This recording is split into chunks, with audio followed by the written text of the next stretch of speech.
Hello, I'm Toycat, and recently I went down a little bit of a weird rabbit hole because I've been speedrunning recently, you might know that, trying to beat Minecraft from start to finish in the fastest time possible, and usually for me that means spawning in to killing the Ender Dragon, but there are other categories available, one of which is spawning in to getting TNT. What do you think the world record is for the fastest time in Minecraft Bedrock from spawning to having TNT? Because you'd be quite shocked to learn that it's literally 5 seconds. 5 seconds from being in the world to having TNT. It sounds impossible, but it actually is not. So this is the seed right here. If you type this into your Minecraft Bedrock world, you'll find something quite interesting, because as soon as you spawn in, all you'd have to do is head literally 5 blocks this way, and then all you have to do is mine literally 3 blocks of sand, which you can do with your fist. As you can see, I'm even doing it right here, and what's that? TNT is in the chest.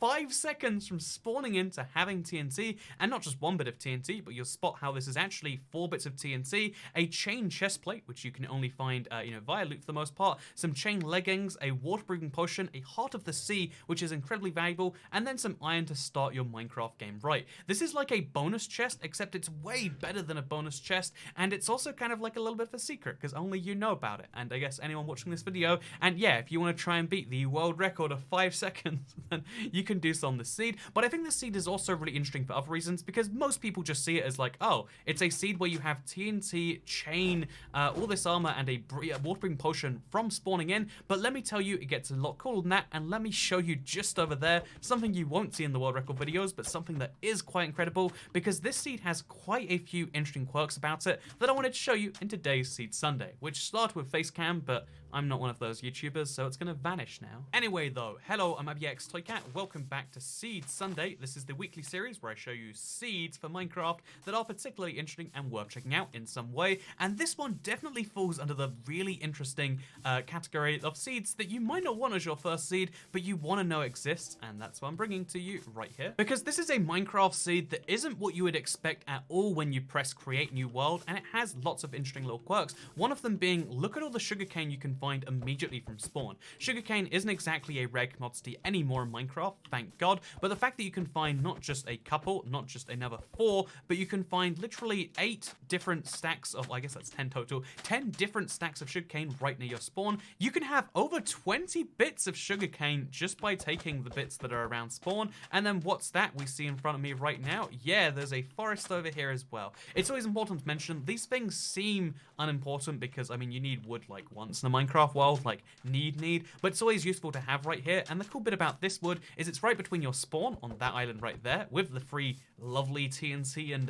water-breathing potion, etc. It's right between that and this right here. I know, I've been kind of talking about it and then not going through it, but it is in fact a ravine in Minecraft. That's right. We can then have, after having some free wood, we can have free access to iron, as you can see right there, free access to coal, etc, etc. It's really easy to get iron and coal this way. And just in case that's too much effort, because for some people it totally is, you can see how also over here we've got a cave, and it's not just a cave, it's a cave with a singular pumpkin in, which seems like, oh, we got cheated by the game right there. But one, consider pumpkins are actually rarer than diamonds. So you guys heard about that one? But also consider the fact that you only need 1 pumpkin, because you can take that pumpkin, you can immediately turn it into seeds using your inventory, just like this, and boom, now you've got as many pumpkins as you ever want. Pumpkins are farmable after you get the first one, so having one on the way into your first cave is really quite nice. Add to the fact that this cave is actually quite extensive, even if you can't see it without torches, and all of a sudden it's looking pretty good, eh? Okay, now once you come back with some torches, which are easy to get because there's coal in the lit part of the cave, which is so important in caves sometimes. Like,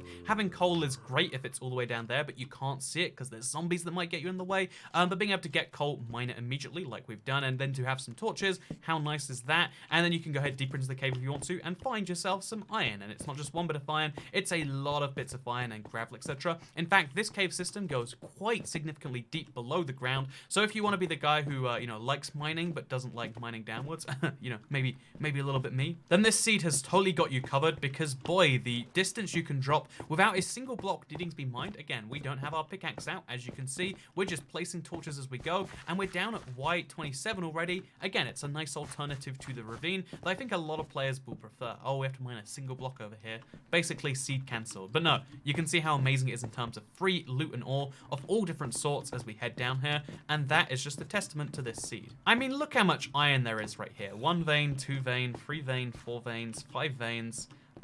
It's kind of like comical how much of that ore you can find just around here, because there is a lot of it, fun fact. Once we head out of our first cave, which by the way has so many branches that you could spend, you know, literally hours exploring this first cave if you so wanted to. You know what, there's an elephant in the room we haven't addressed yet. There's a key thing about this seed you probably thought was interesting, and so I guess I should probably get around to mentioning it. It's been directly in my line of sight the whole time, but yes, this seed does in fact have a lava pit exposed right here as well as all of those other goodies. It also has direct access to a lava pit, and not just the little access, but like look at this one right here. It's surrounded by mycelium on all sides because there's also a mushroom biome here. You know, I don't think people care about mushroom biomes, right? Like, it's only one of Minecraft's rarest biomes, which happens to be right there by the spawn, and a seed that, you know, most people don't use it for that reason. They use it as a way to speedrun TNT, but it is a seed which has mushrooms right here by the spawn. And you know what this mushroom biome means? This mushroom biome means you don't need the torches whatsoever, you know, because not only do you have these cool particle effects coming from the mycelium, which are not a replacement for light, but you can pretend to use them that way.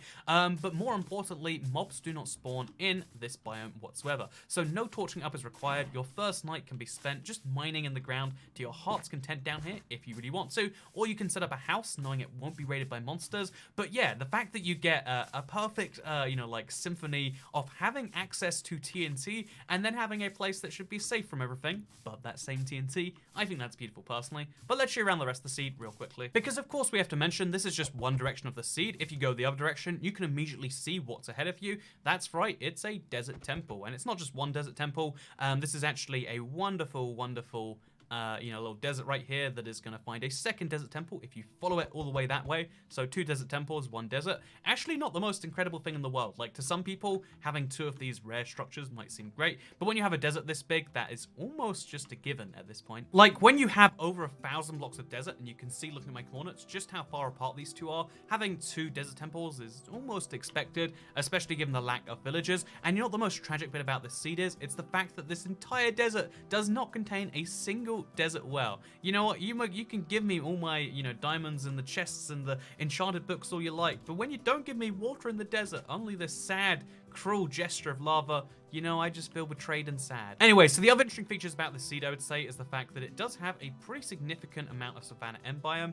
This is the much prettier version of the Savanna, where the ground doesn't look like it's dried out from not being watered enough. No, this is nice, luscious green. It's got some beautiful terrain to sit on, and there's again a decent amount of it compared to what you would expect given the seed. It's in a really weird formation, but there's some over here, there's some over there, and you can even find some on the other side all the way that way. But the other thing I want to show you on this seed is just one other weird little quirk. And no, it's not this absolute mega chunk of iceberg which is covered in blue ice, something you're not very often lucky to see in these iceberg biomes, something which I'm convinced doesn't want to spawn here very often based on my encountering of them. But no, it's instead the fact that the closest stronghold to spawn, which is something that's important if you want to beat Minecraft, and TNT is going to help you with that, am I right?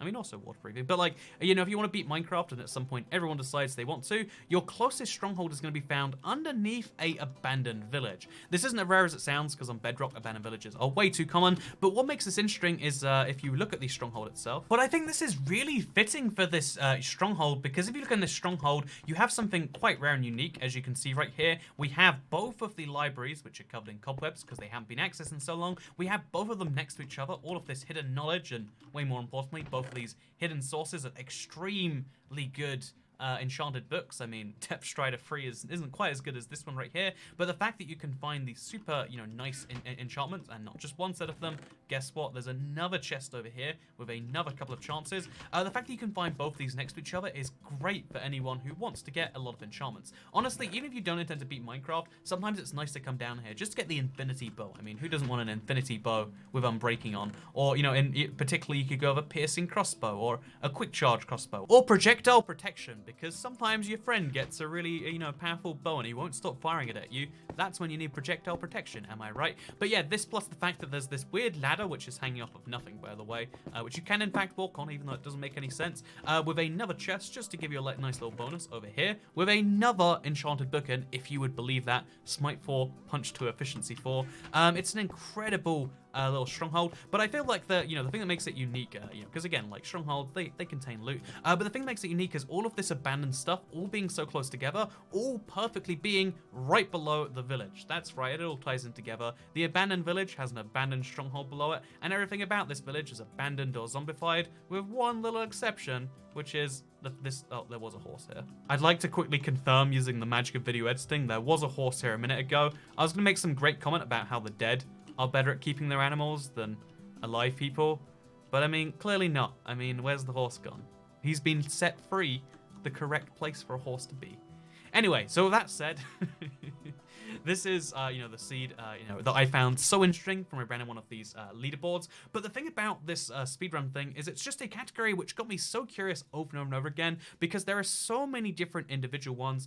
Beating the game in, beating Minecraft TNT in 5 seconds seems super dumb, but obtaining a cake in the fastest time possible is a surprisingly interesting leaderboard, as well as obtaining all ores is one that I just really want to try, because these are, speedrun challenges which are best done not by intense Minecraft ability. By the way, we found the horse, perfect. But these are challenges which are not best done with incredible Minecraft ability. No, it actually comes down to Minecraft seed finding, and again, given how limited that is on Bedrock, and given that's something we do a lot of on this channel, as I'm sure you know, I figure we can get some really silly speedrun records for obtaining a cake and obtaining all ores, particularly that last one, because we found a lot of seeds with exposed diamonds. We just need both exposed diamonds and exposed emeralds. So yeah, expect to see a speedrun seed for obtaining all the ores in the fastest time possible, because you know what, even Seed Sunday has to be about speedrunning now. That's right, I did it to you. This series is not about seeds that are interesting and checking out in some way. It's seeds that are interesting and fast to check out for some world record. Anyway, thank you very much for watching this video. I hope you enjoyed it. If you did, smash that bell. I'm just kidding. I don't believe in smashing bells, except in Minecraft.